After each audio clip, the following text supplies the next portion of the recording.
दुर्गा देव्ये नमः। नमस्कार दोस्तों, आप सभी को पांचवें नवरात्र की हार्दिक शुभकामनाएं। आज मैं आप सभी के समक्ष दुर्गा सप्तशती का 5वें दिन का पाठ कर रही हूँ। इसमें दुर्गा सप्तशती का अध्याय 9 और अध्याय 10 शामिल हैं। यदि आपने पिछले 8 अध्याय अभी नहीं सुने हैं तो उनके वीडियोस का लिंक डिस्क्रिप्शन बॉक्स में दिया गया है। आइए शुरू करते हैं दुर्गा सप्तशती का 5वें दिन का पाठ। बोलो जयकारा महामाई दा, बोल साचे दरबार की जय। जय माता दी। राजा सुरथ ने कहा, हे महर्षि, आपने भयंकर राक्षस रक्त बीज के वध का वृतांत मुझे सुनाया। अब मैं रक्त बीज के मरने के बाद क्रोध में भरे हुए शुंभ व निशुंभ ने जो कांड किया वह सुनना चाहता हूँ। राजा सुरथ की बातें सुनकर महर्षि मेधा बोले, रक्त बीज के मर जाने पर शुंभ और निशुंभ को अत्यंत क्रोध आया और अपनी बहुत बड़ी सेना का इस प्रकार सर्वनाश होते देखकर निशुंभ देवी पर आक्रमण करने के लिए दौड़ा। उसके साथ बहुत से बड़े बड़े असुर देवी को मारने के लिए लपके और महापराक्रमी शुंभ अपनी सेना लेकर देवी चंडिका को मारने के लिए आगे बढ़ा।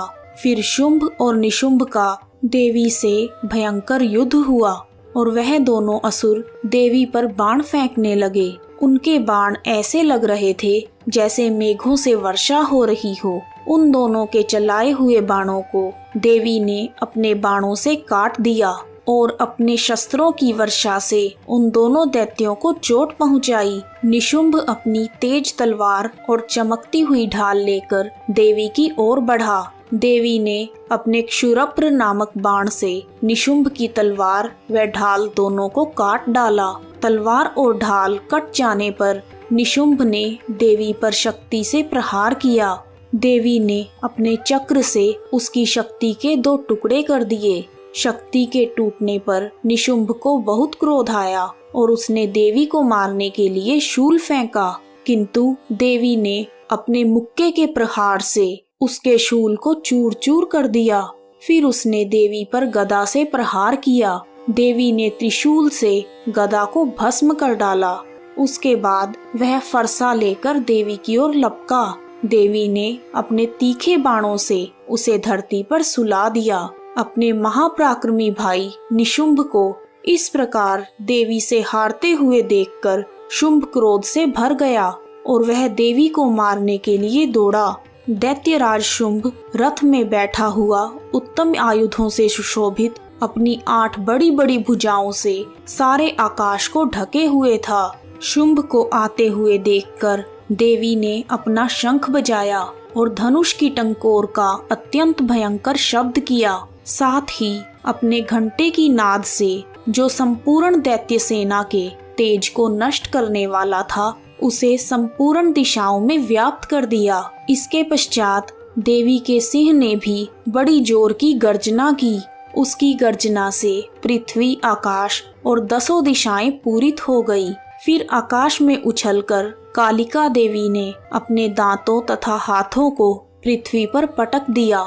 उनके ऐसा करने से एक भयंकर शब्द हुआ जिसके प्रभाव से बाकी सभी शब्द शांत हो गए। इसके पश्चात शिवदूती ने असुरों के लिए भय उत्पन्न करने वाला अट्टहास किया, जिसे सुनकर सभी दैत्य थर्रा उठे और शुंभ का क्रोध और भी बढ़ गया। फिर देवी अंबिका ने शुंभ को, अरे दुष्ट, ठहर जा, खड़ा रह, कहा तो आकाश से सभी देवता जय हो बोल उठे। शुंभ ने वहां आकर अग्नि की ज्वाला से युक्त एक भयंकर शक्ति छोड़ी, जिसे देवी ने अपनी महोल्का नामक शक्ति से काट डाला। हे राजन, शुंभ के छोड़े हुए बाणों को देवी ने और देवी के छोड़े हुए बाणों को शुंभ ने अपने बाणों से काटकर सैकड़ों और हजारों टुकड़ों में परिवर्तित कर दिया। इसके पश्चात जब चंडिका ने क्रोध में भरकर शुंभ को त्रिशूल से मारा तो वह मूर्छित होकर पृथ्वी पर गिर गया। जब उसकी मूर्छा दूर हुई तो वह धनुष लेकर आया और अपने बाणों से उसने काली माता तथा सिंह को घायल कर दिया। सिंह को घायल करने के बाद शुंभ ने 10,000 भुजाएं धारण करके चक्र आदि आयुधों से देवी को आच्छादित कर दिया। तब भगवती कुपित होकर अपने बाणों से उन चक्रों तथा बाणों को काटने लगी। यह देखकर निशुंभ हाथ में गदा लेकर चंडिका को मारने के लिए दौड़ा। उसके आते ही देवी ने तीक्ष्ण धार वाले खड्ग से उसकी गदा को काट दिया। फिर निशुंभ ने त्रिशूल हाथ में ले लिया। निशुंभ को त्रिशूल हाथ में लेकर आता हुआ देखकर चंडिका ने अपने शूल से उसकी छाती पर प्रहार किया और उसकी छाती को चीर डाला। छाती के चीरने से उसमें से एक उस जैसा ही महापराक्रमी दैत्य ठहर जा कहता हुआ निकला। उसको देखकर देवी ने जोर से ठहाका लगाया। अभी वह निकल ही नहीं पाया था कि उसका सिर देवी ने अपनी तलवार से काट डाला। सिर के कटने से वह पृथ्वी पर गिर गया। देवी का सिंह दहाड़ दहाड़ कर असुरों का भक्षण करने लगा और शिवदूती तथा कालिका देवी भी राक्षसों का रक्त पीने लगी। कौमारी देवी की शक्ति से कितने ही महादैत्य नष्ट हो गए। कई दैत्य माहेश्वरी देवी के त्रिशूल से विदीर्ण होकर पृथ्वी पर गिर गए और कई दैत्य वाराही के प्रहारों से छिन्न भिन्न होकर धराशायी हो गए। वैष्णवी ने भी अपने चक्र से बड़े बड़े महापराक्रमी दैत्यों को मौत के घाट उतार दिया और उन्हें यमलोक भेज दिया। और ऐन्द्री के वज्र के प्रहार से कितने ही राक्षस टुकड़े टुकड़े हो गए और कितने ही राक्षस भाग गए। अपने प्यारे भाई की इस भयानक मौत को देखकर तथा सेना को नष्ट हुए देखकर क्रोध में भरा हुआ दैत्यराज शुंभ कहने लगा, हे दुष्ट दुर्गे, तू इतना गर्व मत कर, तू दूसरों के बल पर लड़ रही है। देवी ने कहा, हे दुष्ट, देख मैं तो अकेली ही हूँ। यह सब मेरी शक्तियाँ हैं। यह सब की सब मुझ में ही प्रविष्ट हो रही हैं। देवी के ऐसा कहते ही सभी दैवी शक्तियाँ ब्राह्मणी, वैष्णवी, माहेश्वरी, कौमारी और ऐन्द्री आदि देवी के शरीर में लीन हो गई और देवी अकेली रह गई।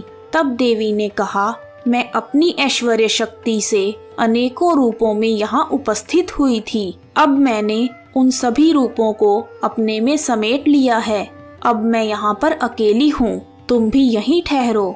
तब देवताओं तथा राक्षसों के देखते देखते अंबिका देवी तथा शुंभ के बीच भयंकर युद्ध छिड़ गया। अंबिका देवी ने सैकड़ों अस्त्र और शस्त्र छोड़े। उधर दैत्यराज ने भी भयंकर अस्त्रों और शस्त्रों से देवी पर प्रहार किया। देवी के छोड़े हुए सैकड़ों अस्त्रों को दैत्य ने अपने अस्त्रों द्वारा काट दिया। इसी प्रकार शुंभ ने जो अस्त्र देवी पर छोड़े, उन्हें देवी ने अपनी भयंकर हुंकार के द्वारा ही काट डाला। दैत्य ने जब सैकड़ों बाण छोड़कर देवी को ढक दिया तो क्रोध में भरकर देवी ने अपने बाणों से उसका धनुष ही नष्ट कर दिया।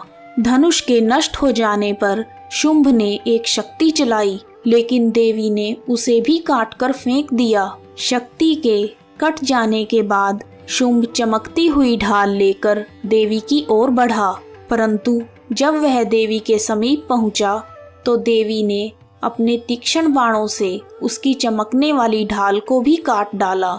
देखते ही देखते शुंभ का रथ टूट गया, उसका सारथी मारा गया और घोड़ा भी मारा गया। तब वह भयंकर मुद्गर लेकर देवी पर आक्रमण करने के लिए आगे बढ़ा, किंतु देवी ने अपने तीक्ष्ण बाणों से उसका मुद्गर भी काट दिया। इस पर दैत्य ने क्रोध में भरकर देवी की छाती में बड़ी जोर से एक मुक्का मारा। देवी ने शुंभ को एक थप्पड़ मारा। थप्पड़ खाकर पहले तो शुंभ पृथ्वी पर गिर पड़ा, किंतु वह तुरंत ही उठ खड़ा हुआ। फिर वह देवी को पकड़कर आकाश की ओर उछला और वहां जाकर दोनों में युद्ध हुआ। यह युद्ध बहुत देर तक चला। फिर देवी ने उसे आकाश में घुमाकर पृथ्वी पर गिरा दिया। वह दैत्य पृथ्वी पर गिरने पर भी पुनः उठकर देवी को मारने के लिए दौड़ा। तब उसको अपनी ओर आता हुआ देखकर देवी ने उसकी छाती को विदीर्ण कर दिया और उसको पृथ्वी पर पटक दिया। देवी के त्रिशूल से घायल होकर उस दैत्य के प्राण पखेरु उड़ गए और उसके मरने पर समुद्र, पर्वत और पृथ्वी आदि सभी कांपने लगे। उस दुष्टात्मा शुंभ के मरने से संपूर्ण जगत प्रसन्न व स्वस्थ हो गया तथा आकाश निर्मल हो गया। नदियों का वेग भी ठीक हो गया। संपूर्ण देवताओं का हृदय हर्ष से भर गया और गंधर्व सुंदर गान करने लगे। वायु में पवित्रता आ गई। यज्ञ फिर से आरंभ हो गए और चारों दिशाओं में शांति फैल गई। जयकारा महामाई का, बोल साचे दरबार की जय। जय माता दी।